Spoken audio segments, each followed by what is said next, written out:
The most important tool in belly dance hip work is your knees. Your hip and your knee are attached to each other and move as a unit. So sharp, crisp hip work is unthinkable without constant and skilled supporting knee work. Learn to work your knees and the hips will follow.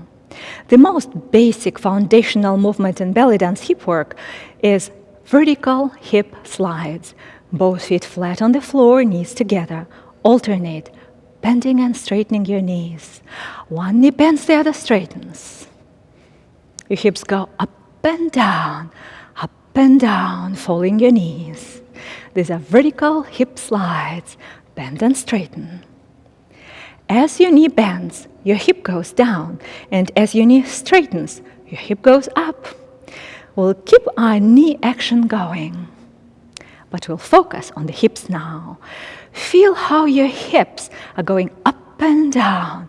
Try to increase the range of up and down motion by deepening the bending of your knees. Sit a bit deeper. Bend your knees a bit so you have a larger range of motion in your knees. Make this hip movement big. Keep your slides vertical. Don't sit in your hip like this. Only vertical movement. We're not shifting weight pronouncedly. It feels like it's equally distributed between your feet. You can bend and straighten your knees sharply. And this will make your vertical hip slides sharp. Another thing that gives them power and sharpness is contracting your glute muscles. As you straighten your knee, contract your glute muscles on this side, always on the side where your knee straightens. Contract, contract, contract, contract. The glutes contraction will add power to the vertical hip movement. Let's try sharp vertical slides with a plie. Go down. And up. Don't tilt forward. Or we can perform them in triplets. Look.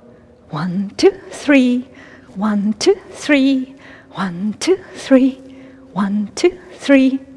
And it's time to practice.